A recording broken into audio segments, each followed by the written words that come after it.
Chacun de vous, bonjour. Et c'est toujours un grand privilège et une grande joie de pouvoir partager la parole du Seigneur. Nous avons entamé avec vous depuis le 19 avril 2009 le thème intitulé Un modèle de fidélité pour le chrétien à la personne de Timothée.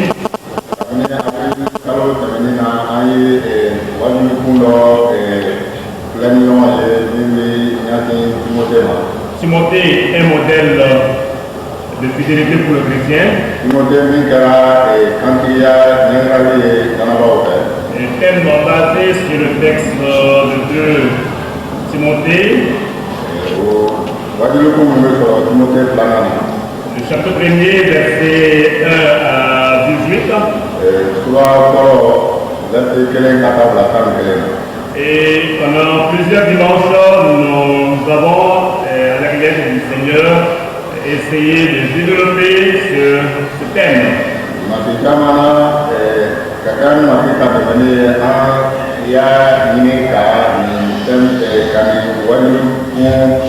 Et nous sommes arrivés à la fin du thème,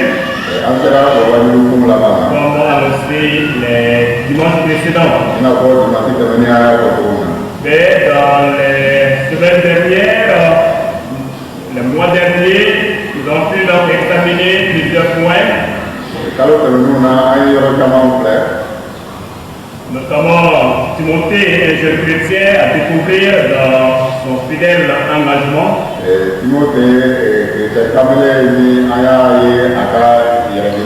basé sur le verset 2.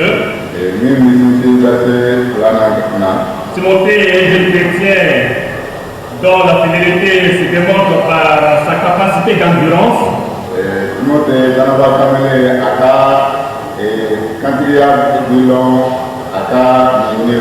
Basé sur le verset 3 et 4.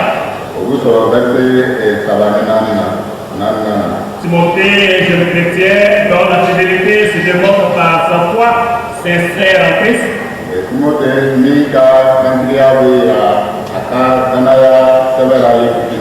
Basé sur le verset 5. Timothée est un jeune chrétien qui a besoin de faire des efforts.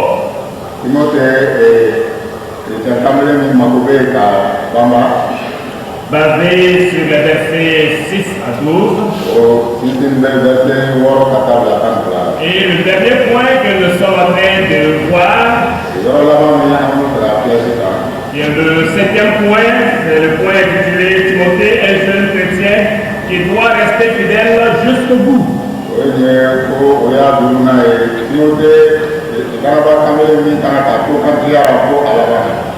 Et ils sont basés sur les versets 13 à 18 ans.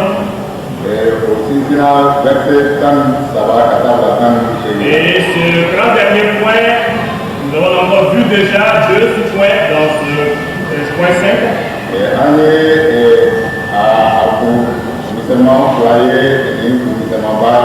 Parce que pour rester fidèle jusqu'au bout, on dit qu'il faut savoir fortifier sa foi en suivant le bon modèle dont Paul lui-même s'est donné comme modèle.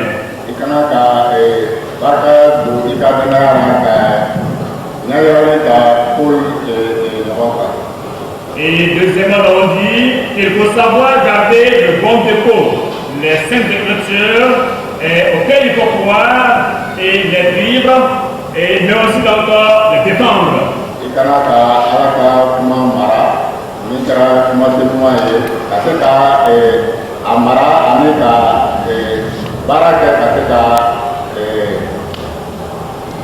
Les défendre, donc, et cela est basé sur le verset 14 et le modèle est basé sur le verset 13. Et aujourd'hui, donc, 5 juillet 2009, nous allons voir le 3e et dernier sous-point de ce 5e point. Et ce point est basé sur les versets 15 à 18.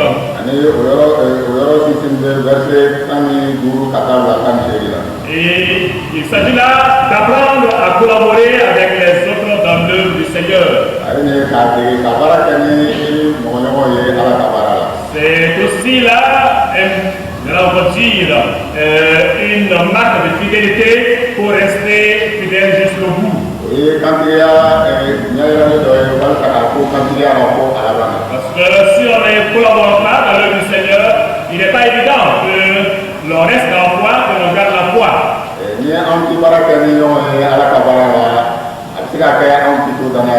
Et d'ailleurs, comme Paul va le dire dans ce verset. En effet, dans le verset 15 à 18, nous disons ceci. Tu sais que tous ceux qui sont en Asie m'ont abandonné. Entre autres, Hygiène et Hermogène. Que le Seigneur répande sa grâce, sa miséricorde sur la maison d'Onésiphore, car il m'a souvent consolé et il n'a pas eu honte de mes chaînes. Au contraire, lorsqu'il est venu à Rome, il m'a cherché avec beaucoup d'empressement et il m'a trouvé. Que le Seigneur lui donne d'obtenir miséricorde auprès du Seigneur en ce jour-là. Tu sais mieux que personne combien de services il m'a rendu à Éphèse. Amen. On peut lire le texte en plus là.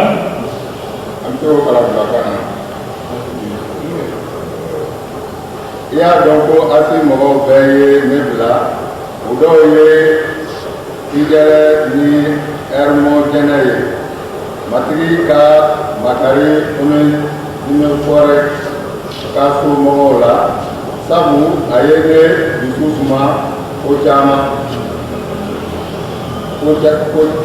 Chama, Ama Maloya, Neka, Kasula, Ilali, Ola, Nga, Asera Rome, Mamina, Ayede Yoroni, Kosobe, Kokaneye, Matrika, Ata, Matari, Soro, Matrika, Lavandona, Ayede Makoy, Nya, Penkama, Minuna, Kanto, Efeze, Ibe Ulu, Don, Kateme, Mogol Bekan. Amen. Voilà, mes frères et mes sœurs, Paul dans ce texte va montrer deux types de personnes. Dans leur modèle de collaboration à l'œuvre du Seigneur. Il parle de tout un groupe de personnes, des gens de l'Asie, et dont les personnes marquantes étaient Hygiène et Hermogène.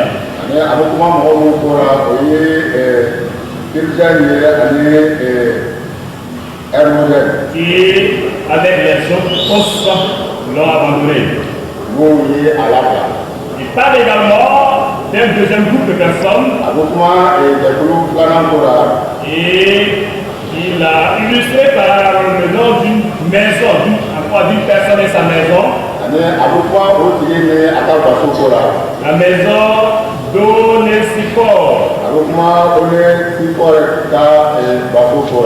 Et on ne sait pas si de quelle région précisément ils étaient, mais ils parlent du fait qu'ils parlent des fêtes. Mais il dit que ce chef de famille s'est illustré par une bonne collaboration et de soutien à l'œuvre du Seigneur et de son serviteur, l'apôtre Paul, qu'il a soutenu.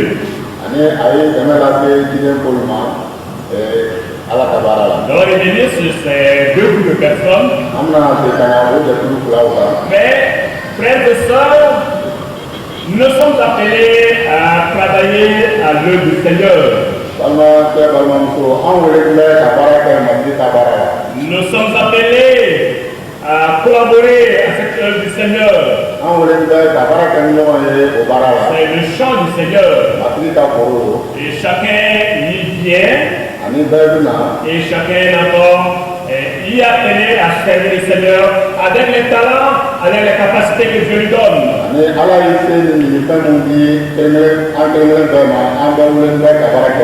Et comme c'est l'œuvre du Seigneur, pour permettre une bonne collaboration les uns avec les autres, une des premières choses essentielles à faire, c'est d'entrer dans la vision même de Dieu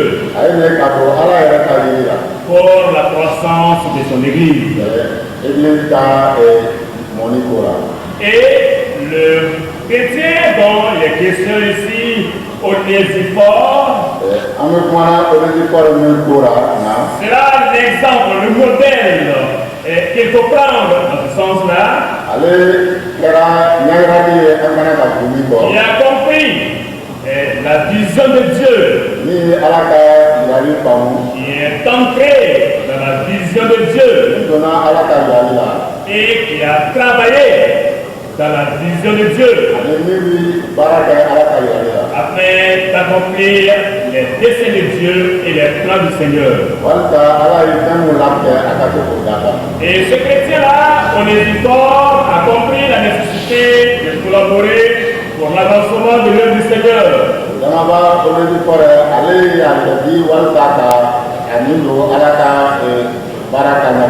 C'est pourquoi moi-même, plusieurs ont abandonné l'apôtre Paul, plusieurs ont eu honte de lui, et Onésifore a continué dans l'élan du soutien apporté et qu'il a apporté encore à ses serviteurs, le Dieu, l'apôtre Paul.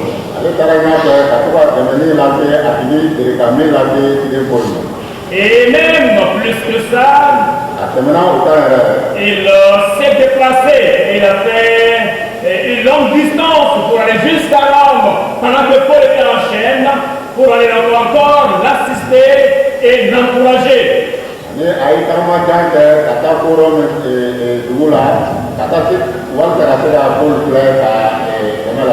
C'est pourquoi Paul dit que ce chrétien-là l'a consolé, a été pour Paul une réelle consolation. Avec toute sa maison. Et dans les bénédictions que Paul va adresser pour ce chrétien,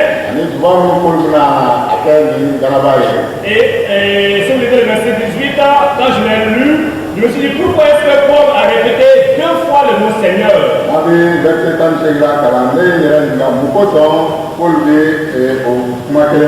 C'était encore l'émotion. Et puis, comme si Paul lui-même avait encore la capacité de bénir, donc il voulait que cet homme-là soit arrosé, que sa maison soit arrosée de bénédictions.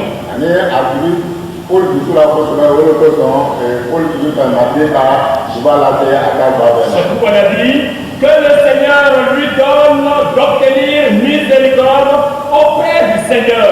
Oui, 2 fois le mot Seigneur et en ces jours-là.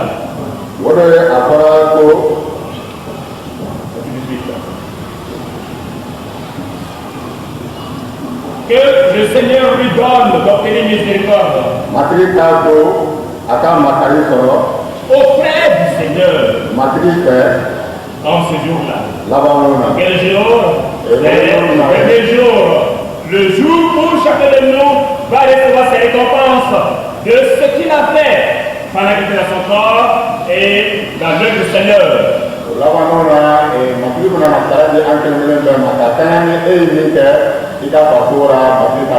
Mes frères et mes sœurs, aujourd'hui encore, chaque chrétien et chaque serviteur de Dieu a besoin d'entrer dans la vision de Dieu.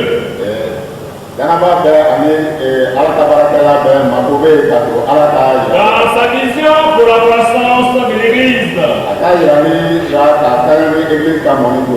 et travailler à la réalisation de cette vision. Et dire qu'est-ce que moi je peux apporter pour que l'église grandisse. Parce qu'on comprend que l'église est très importante pour Dieu. C'est pourquoi Christ a donné, a livré sa vie pour mourir afin de bâtir l'église. Si Dieu a accepté d'envoyer son Fils unique pour sauver les âmes et les sauver, donc et les amener à se construire dans l'église,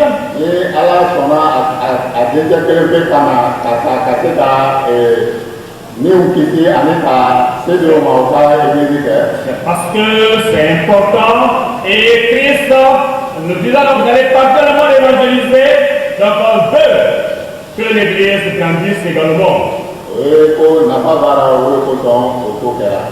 À la lecture du livre des Actes des Apôtres,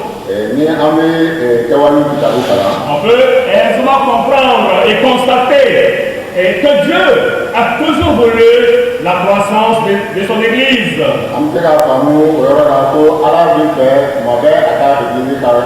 Et aussi que pour cette croissance, il est nécessaire que chaque chrétien collabore, participe afin que l'église grandisse.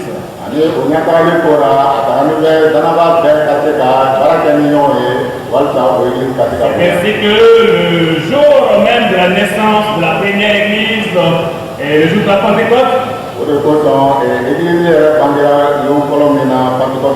il est dit dans Acte 2, verset 1er, des premiers chrétiens, ils étaient tous ensemble dans le même lieu. Voyez le mot tous et le mot ensemble montre une union, montre une collaboration et ne montre pas une divergence au sein de la première communauté.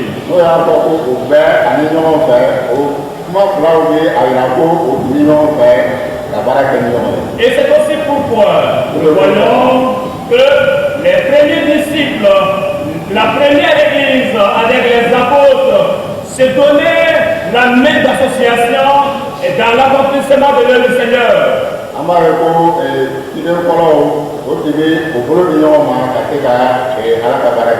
C'est pourquoi dans Acte 3, verset 1er, on voit là Pierre et Jean ensemble. Il est dit Pierre et Jean montaient ensemble au temple à l'heure de la prière. Pourquoi est-ce qu'ils montaient ensemble? Ils pourraient donc aller séparément. Pourquoi est-ce qu'ils ont vu la nécessité d'aller ensemble? Ça montre à quel point les chrétiens de la première église s'aimaient et voulaient être ensemble dans l'harmonie, dans l'union, pour avancer ensemble jusqu'à s'accompagner ensemble à l'église pour la prière.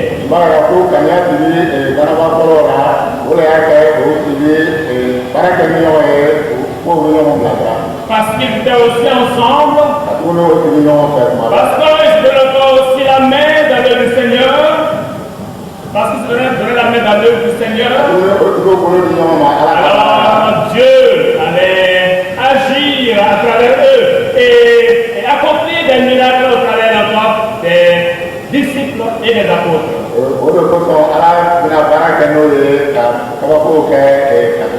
C'est pourquoi dans le même texte de Acte 4 et 3 du moins,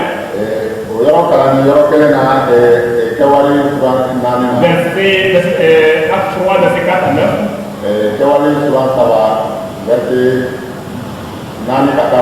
donc voilà que c'est encore Pierre et Jean qui accomplissent ensemble un miracle. J'allais dire le premier miracle de la première église, donc la guérison des boiteux assis pendant plusieurs années devant le temple. Et ensemble encore, il dit ils ont guéri ce boiteux-là.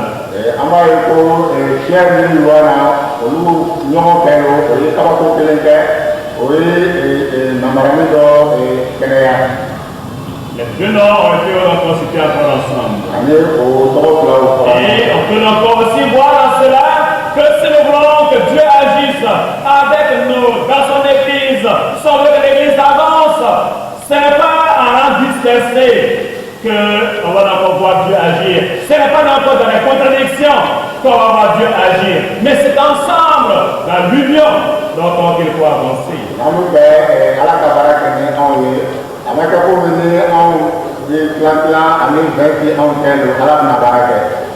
Et on voit également que c'est aussi ensemble qu'ils évangélisaient. Les deux personnes qui sont citées. Chapitre 4, verset 1 du livre des Actes.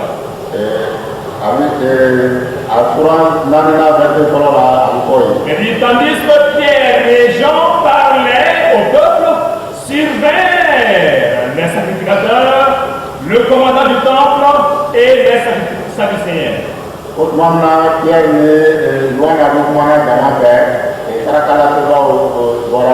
C'est-à-dire qu'ils parlaient ensemble le même langage. Ils avaient la même vision, la même cause qu'ils défendaient. Et c'est aussi ensemble qu'ils ont été arrêtés et jetés en prison. Parce que si vous lisez les versets 2 et 3, chapitre 14, vous allez voir qu'ils ont été arrêtés et jetés en prison.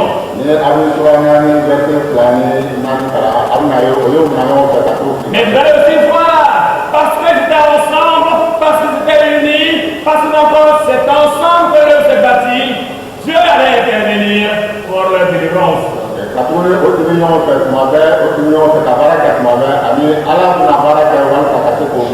Au chapitre 8, versets 14 et 17,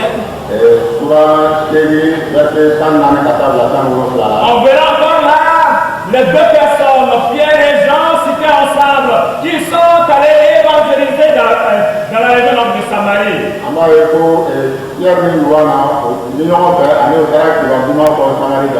Et ils ont même imposé ensemble les mains aux croyants, aux nouveaux croyants.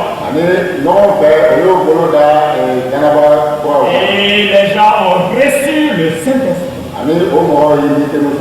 Comment est-ce qu'on pouvait donc recevoir la puissance de Dieu au sein de l'Église s'il n'y a pas d'abord une collaboration entre les membres et une collaboration sincère?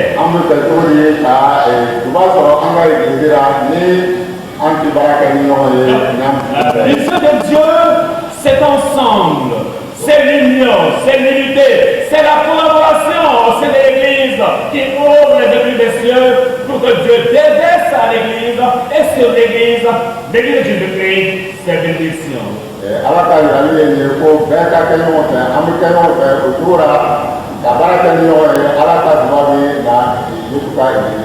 C'est l'unité dans la charité, dans l'amour. Et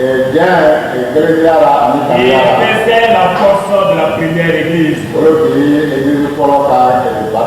C'est pourquoi il est dit de cette première église dans Acte 4, verset 32 et 33.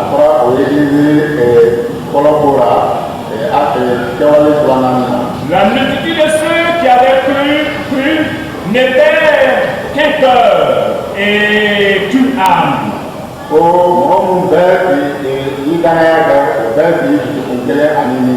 Nul ne disait que ces biens lui appartiennent en propre. Mais tout était commun entre eux. Les apôtres rendaient avec beaucoup d'efforts ce témoignage de la résurrection du Seigneur Jésus-Christ.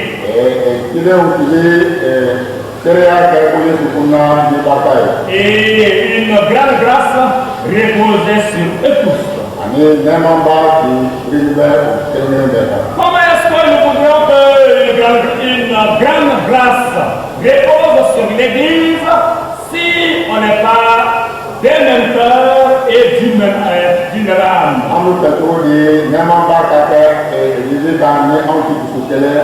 Et vous savez que ce n'était pas encore une petite communauté. Donc de quelques membres. Comment est-ce que 3000 ou on a plus de 3000 chrétiens convertis à Jésus au premier disciple étaient, je vous dis, d'un seul cœur et d'une seule âme.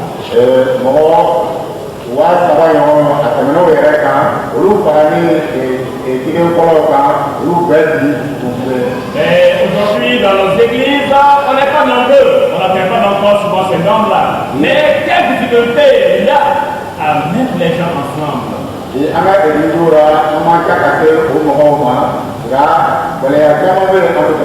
Autant de chrétiens, autant de cœurs, autant de chrétiens, autant d'âmes, autant de chrétiens, autant de divergences le plus souvent. C'est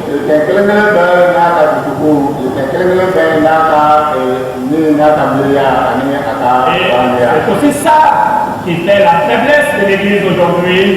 Donc, on va témoigner avec efficacité, avec force dans notre communauté pour avoir encore de l'impact avec l'Évangile.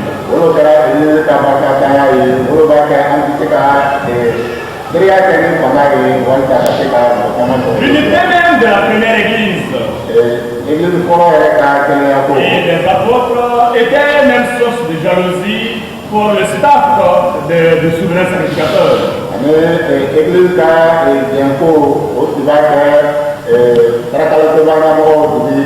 Et aussi ceux du parti des Sadducéens.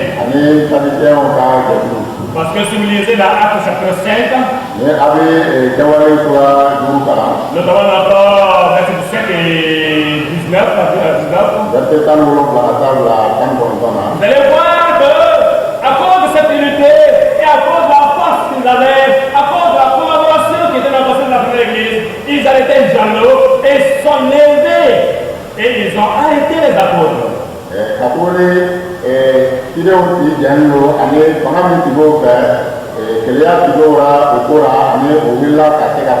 là, il n'a pas seulement arrêté Pierre et Jean, mais ils ont arrêté tous les apôtres, tous les leaders de l'église primitive.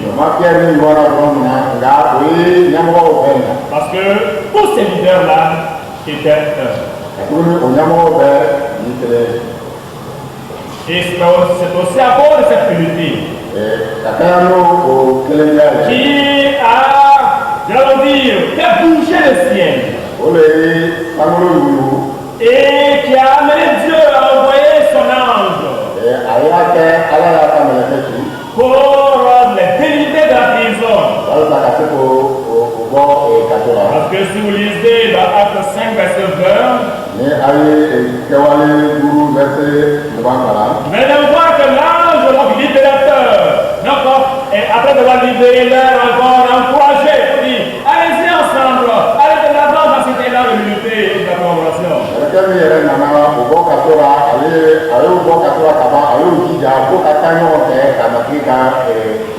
Il a dit allez, tenez-vous dans le temple et annoncez au peuple toutes les paroles de cette vie.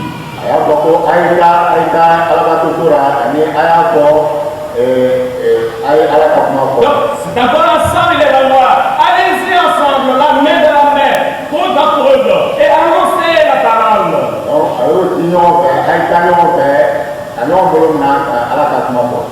Ils n'ont pas eu crainte de leur vie. Et ils sont partis annoncer de nouveau la parole du Seigneur.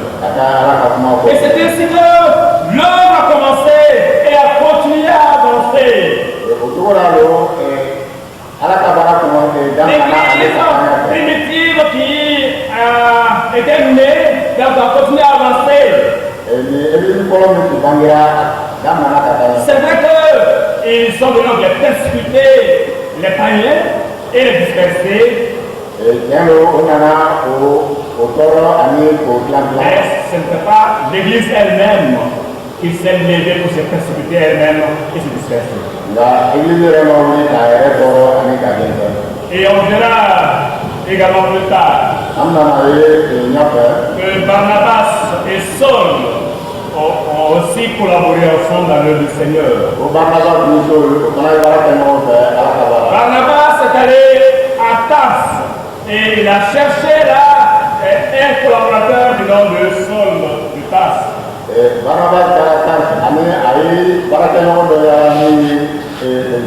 Il a vu certainement lui des talents, des capacités. Et il a dit, mais lui là, il fait bien la l'œuvre du Seigneur. Lui là, il fait bien la l'œuvre du Seigneur.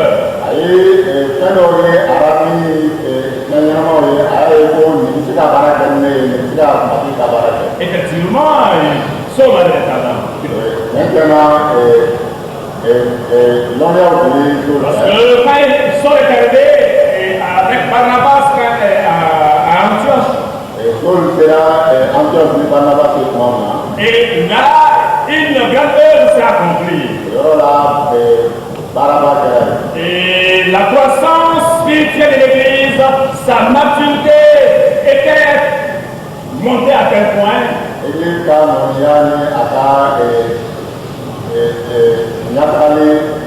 que ce fut là qu'on a appelé l'Église primitive, voire donc les premiers disciples, qu'on les a surnommés chrétiens pour la première fois.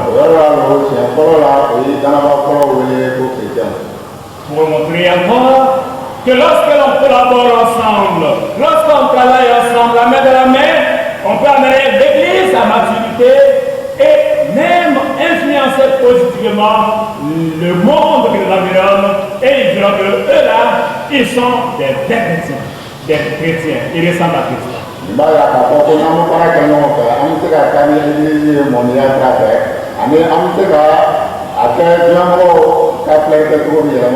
Et c'est aussi de cette église d'Antioche que l'œuvre missionnaire est née, je veux dire, où c'est étendu.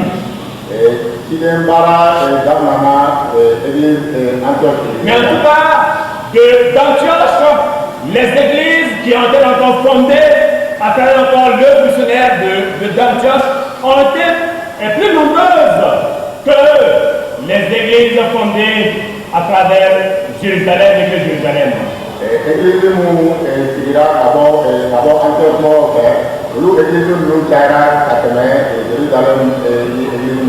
Et toutes les églises dont il est question encore dans le Nouveau Testament pour la plupart, à dehors de Jérusalem,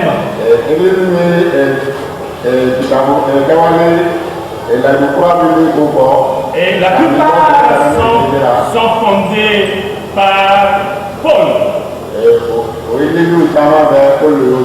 Donc, après l'envoi missionnaire fait par l'église d'Antioche. Que ce soit Corinthe, que ce soit encore Thessalonique, que ce soit Éphèse, que ce soit Galate, que ce soit encore ou encore toutes les églises encore qui sont encore Philippe et autres. Et Saul appelé aussi Paul. Donc, parlons de leur envoi missionnaire. Si vous lisez donc après, verset 1 à 4, vous verrez comment il était envoyé comme missionnaire.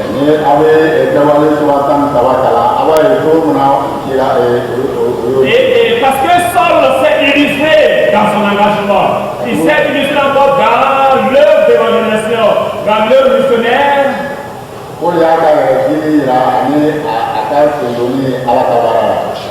Et précisément, celui qui a pris encore la tête de l'équipe, Barnabas et Saul, et plus tard, on va devenir encore Paul et Barnabas.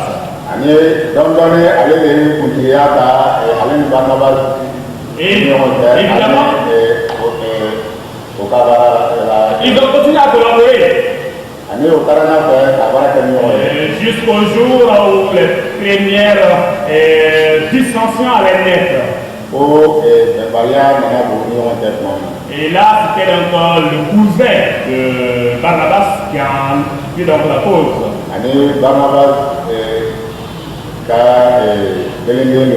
Parce que après la première sortie missionnaire, ils sont revenus de nouveau à Antioche. Et quand ils devaient ressortir pour la deuxième fois, Barnabas voulait de nouveau amener avec Jean-Marc. Barnabas qui nous parle Jean-Marc. Et sans doute que Jean-Marc a posé tellement de problèmes, tellement de difficultés. Donc, lors de la première sortie, Paul a dit, il n'est pas question. Il ne sort pas avec nous. Il ne bouge pas. Et Barnabas a dit, il va partir. Il va partir. Il va pas avec nous. Saul a dit, il n'est pas question. Il n'est pas question. Mais les deux leaders allaient encore se séparer de cette dissension. Et ainsi, Barnabas est parti d'un côté avec Jean-Marc. Et Paul est parti de l'autre côté et avec lui de nouveaux collaborateurs comme Silas.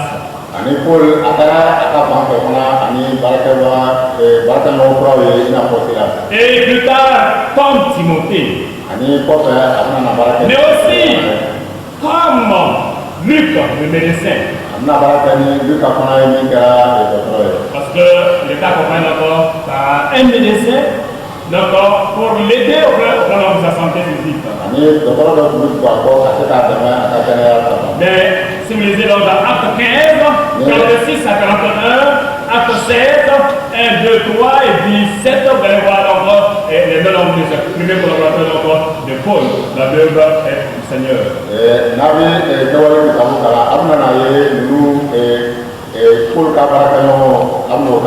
Et c'est aussi ensemble que Paul et Silas, travaillant main dans la main, ont été arrêtés et jetés en prison. C'était à Philippe.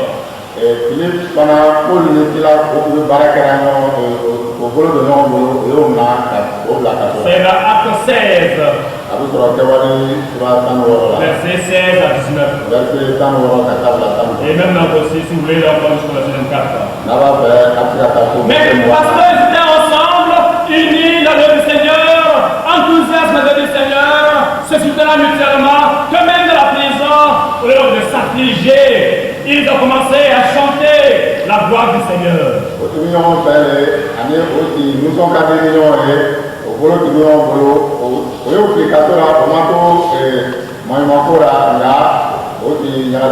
Parce que leur foi était inébranlable.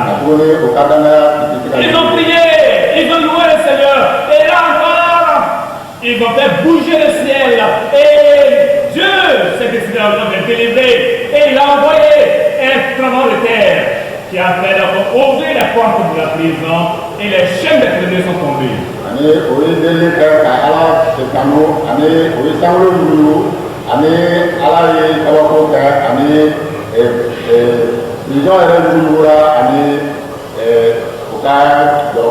Oui, ensemble, Dieu va nous utiliser. Ensemble, Dieu va le bénir. Ensemble, Dieu encore, il répond encore à la prière.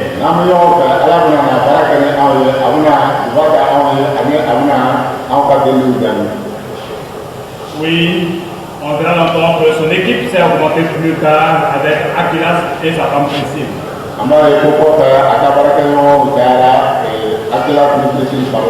Dans Acte 18, versets 1 et 2, ils sont cités.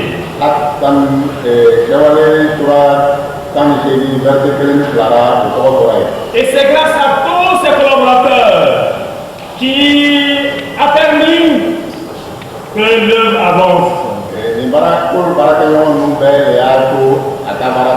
Que l'église grandisse. Que l'œuvre grandisse. Et que la vision du Seigneur Dieu pour ce temps-là et encore pour les gars qui ont suivi a pu encore être atteint.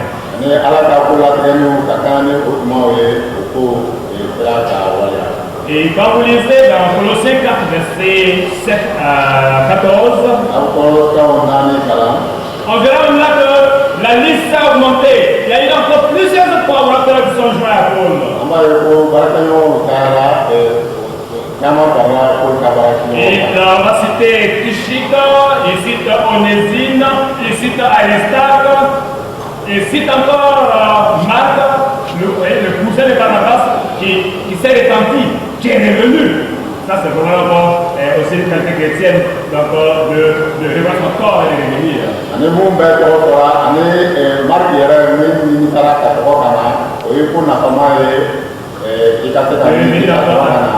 de bons sens.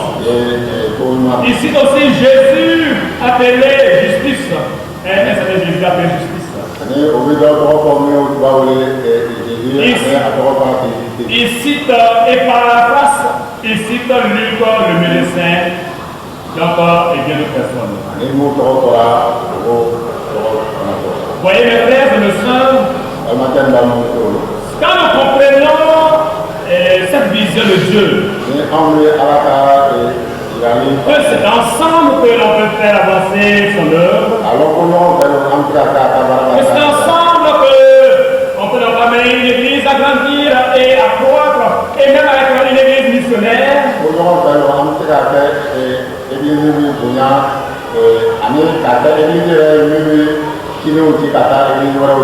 ne ferons que travailler dans ce sens-là. Nous ne ferons que travailler dans ce sens-là. Et je crois que la première église de sa naissance était donc l'une des marques de cette unité-là.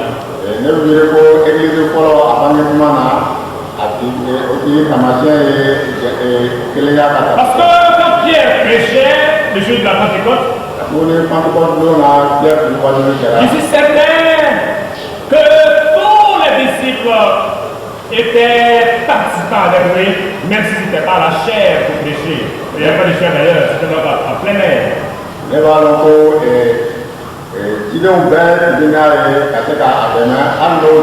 je suis certain que tous étaient en train encore d'approuver avec un signe d'approbation. Quand Pierre prêche sur l'université, on va dire, on va voir, on va faire oui, c'est vrai, oui, c'est vrai. Et s'il y a un frère qui est là, il voit qu'ils sont tous unis avec Pierre qui a fait le parcours.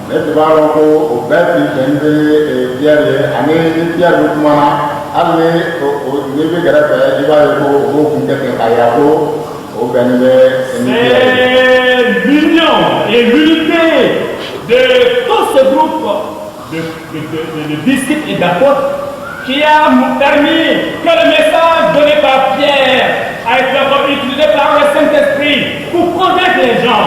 Et il y a eu jusqu'à 3000 convertis en un seul jour et en un seul message.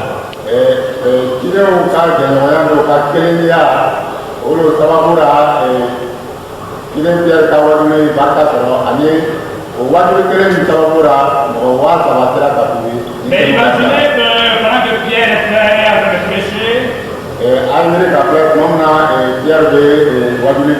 que c'est encore des disciples ou des apôtres disent mais cet idiot là, qu'est-ce qu'il me raconte là? Ça sont des bêtises là. Mais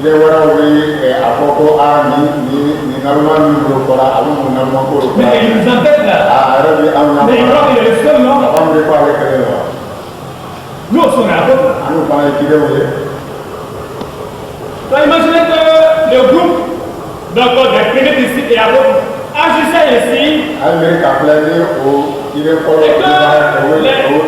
Et que les païens, les non-croyants qui étaient là, et les juifs qui étaient là, les voyaient agir ainsi. Et qui ne croyaient même dans ce que nous avons pas pour rentrer. Croyez-vous qu'il y aura des convertis? Il y aura donc jusqu'à 3000 convertis. Voyez que lorsque Pierre lance l'appel pour que les gens viennent à Jésus, et imaginez que les gens commencent à avancer pour répondre à l'appel, et que c'est à ce moment même que d'autres sont jaloux et partent. Qui va s'occuper encore des nouveaux convertis? Donc vous allez voir que ça n'aura pas de succès cette organisation.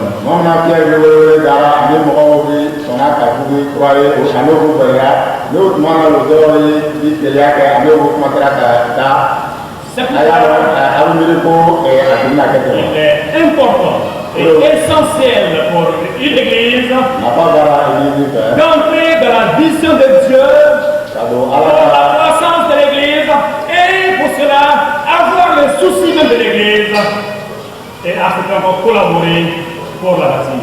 Alors, à la caille, l'église est à mon île, l'église est à Minako, à Tanada. Deuxième chose, vous me permettez, c'est qu'il faut accompagner les serviteurs de Dieu dans l'œuvre du Seigneur. Et non les abandonner. Onésime a collaboré avec Paul pour soutenir son ministère. Et on a déjà dit, donc tout ce qu'il a fait, donc Paul n'a pas donné beaucoup de détails, mais vous voyez que son cœur était touché. Rien que par le mot, Onésime et sa maison m'a consolé, ça dit tout. Mais en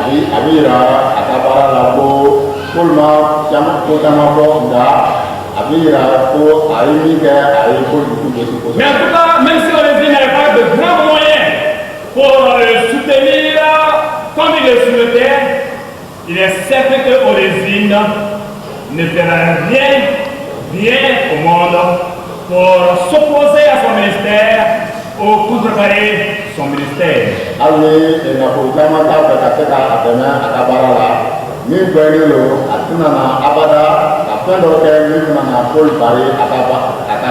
est peut-être prié pour lui et le soutenir. Mais Onésime n'a pas fait plus que ça. Parce qu'il a montré sa détermination de soutien à Paul et aller jusqu'à Rome même pendant que tous les autres d'entre eux l'ont abandonné.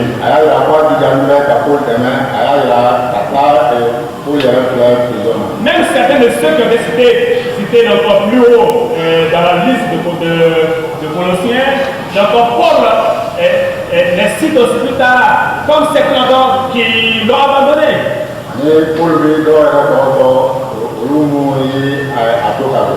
Donc, de vrais collaborateurs, donc même le monde encore, qui n'ont pas pu rester engagés comme Onésime.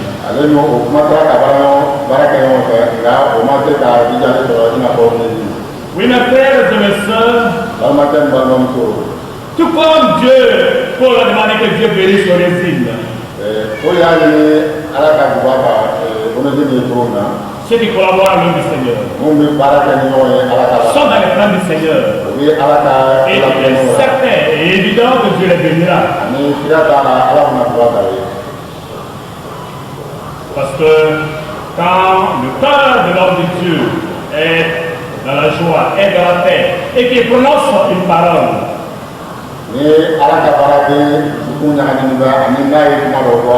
Dieu bénira. C'est vrai, l'homme de Dieu, il ne maudira pas, il ne maudira jamais d'ailleurs. Mais même quand il ne maudit pas, quand son cœur n'est pas dans la joie, quand son cœur est béni, à cause d'un comportement, celui qui l'a appelé à son service, vient à sa défense. Vient à sa défense. Mais on l'a vu, des gens qui sont encore vraiment engagés dans des combats terribles contre les hommes de Dieu, en ce moment du combat de terminé.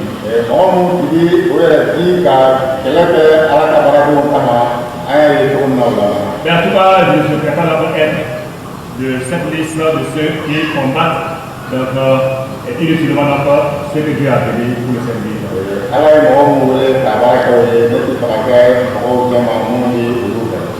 Et la liste de ceux-là qui collaborent, donc je voudrais être de ceux-là. Oui, c'est pourquoi mes frères et mes sœurs, travaillons avec dévouement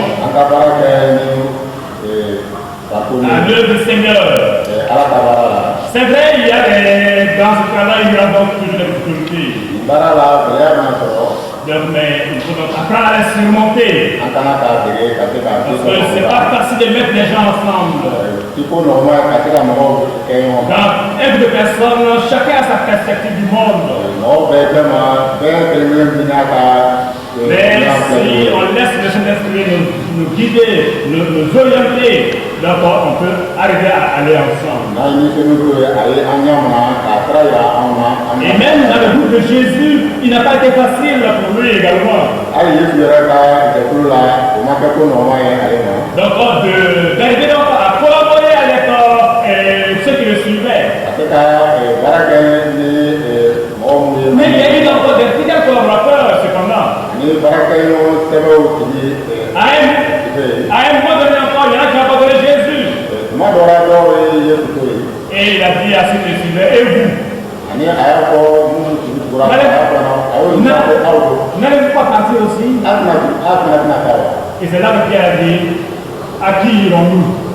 Tu as la parole, la vie éternelle. Et ils sont restés. Donc, ça veut dire que Jésus aussi, dans son ministère, a eu encore pas mal de difficultés, donc également encore en se voyant abandonné non seulement par ceux qui le suivaient.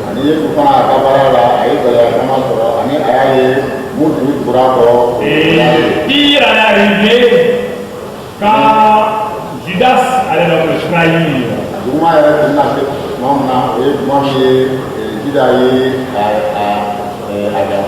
Et Jésus allait dire à Judas,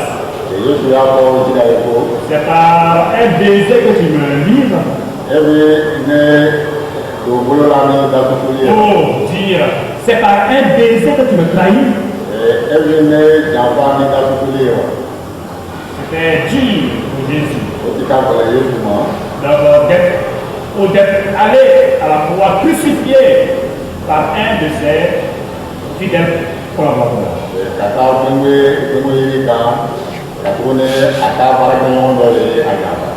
Mes frères et mes sœurs, travaillons en équipe. Travaillons la main dans la main. Travaillons en resserrant nos coudes. Travaillons dans l'harmonie. Travaillons comme au temps de Néhémie. Parce qu'il y avait là une mission à accomplir. Et tout le peuple est rentré dans la vision donc, de cette mission. Rebâtir la muraille de Jérusalem qui est tombée. Et tous mobilisés, ils ont pu rebâtir cette grande muraille-là en 52 jours. Les gens sont venus de l'extérieur. On est découragés. Ils n'ont pas écouté. Ils ont maintenant encore des lettres disant encore, venant encore juste de Babylone. Pour dire que le patron là-bas a dit d'arrêter le travail. Néhémie a dit continuez à bâtir parce que nous sommes là pour une mission. Et l'œuvre n'est pas terminée, la muraille n'est pas terminée, on continue à bâtir.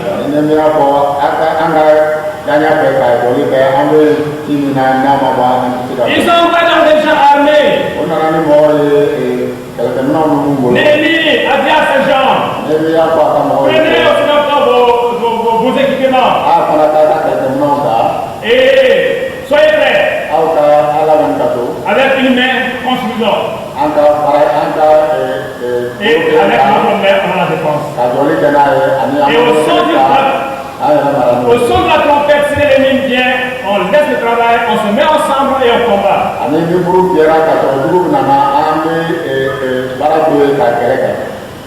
Et contre vent et marine, donc en 52 jours, la muraille était terminée. Cela ne serait pas possible s'il n'y avait pas eu unité dans le travail, unité dans la nation. Un proverbe éthiopien dit ceci: quand les points d'arrière s'unissent, Quand les trois araignées s'unissent, les araignées, je ne sais pas comment on appelle en Juda. Hein? Talé. Que quand les trois araignées s'unissent,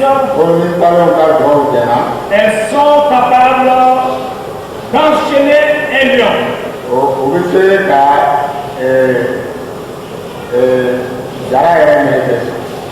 Quand les trois araignées s'unissent, elles sont capables d'enchaîner un lion. Alors, mes frères et mes sœurs, il n'y a pas lieu d'avoir peur du diable.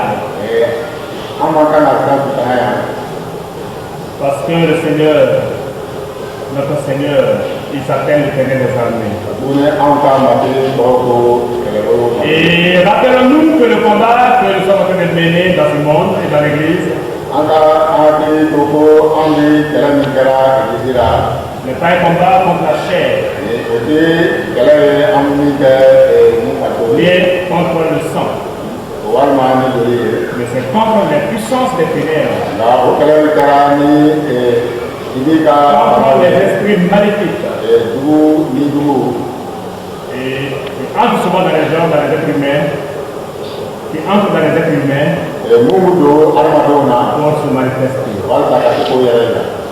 Et souvent, en temps de difficulté, il arrive quelquefois que ces vieux démons se réveillent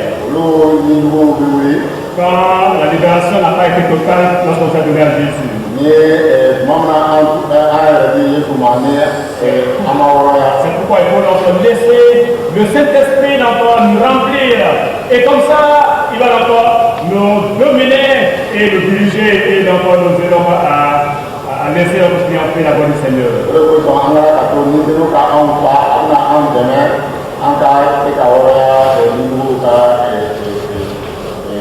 Autrement, chacun de nous,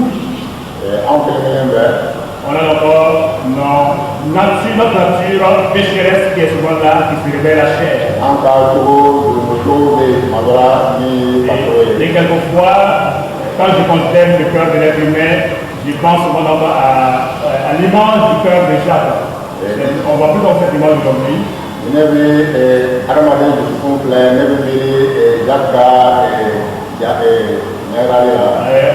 le cœur de Jacques, le cœur de l'homme, et on fait une image comme ça. Voilà. On met dans des crapauds, on met dans des serpents, on met encore des lions, on met encore pas mal de choses pour dire que tous ces caractères de ces animaux-là sont dans le cœur de l'homme.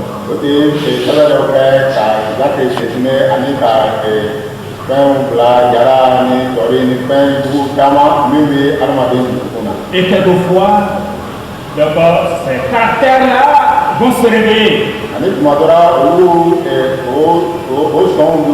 Et ils vont pousser ceux qui ont encore le caractère d'enfant de chien à aboyer. Ceux qui ont le caractère encore de serpent à mordre. Et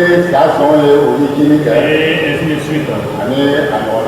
Ce matin, un de mes caractères a failli se réveiller. Ceux qui étaient là donc, un peu à 8h25. On dit me voir à la porte en train d'abord de parler avec une voix élevée sur des conducteurs de camions. Au moment où les gens vont rentrer pour adorer le Seigneur, vous venez garer encore 2 camions, l'un par là, l'autre par là, vous bloquez les passages.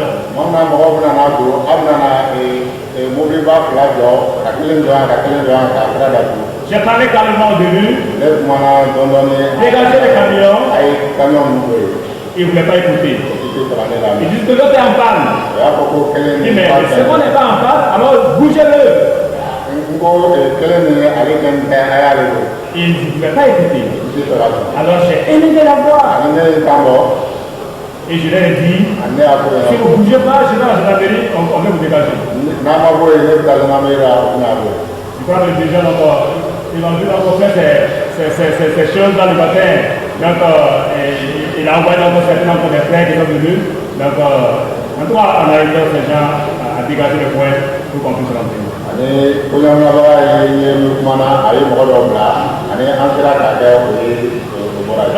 Il nous faut souvent encore que l'esprit soit là, parce que s'il n'est pas là, donc, le caractère va continuer à monter, à monter, à monter. Et puis si vous ne savez pas encore, vous allez jeter la personne, parce que encore, est sur vos nerfs. Pour les nous cafés, voilà qu'à faire un ni les nous il faut n'a pas à beaucoup, il n'en a eu d'autres. Mes frères et mes sœurs, travaillons ensemble. Et même s'il y a une difficulté qui arrive, donc laissons le Seigneur nous remplir et nous ramener encore à la France du Seigneur et au cœur du Seigneur, à la douceur qui est du Seigneur.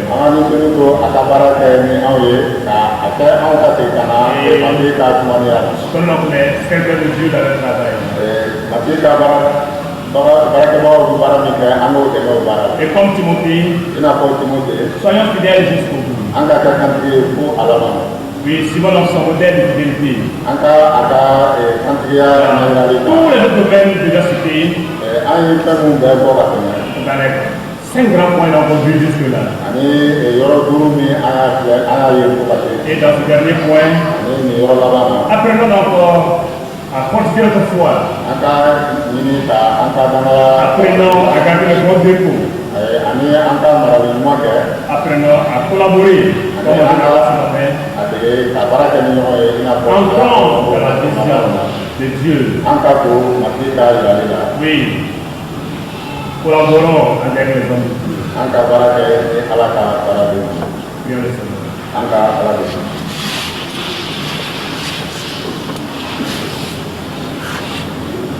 Chacun va prier, demander que Dieu l'aide.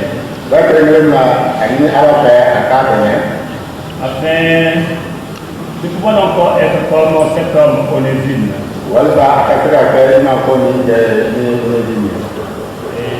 Et ne pas ressembler à d'autres pour la cité comme filmé.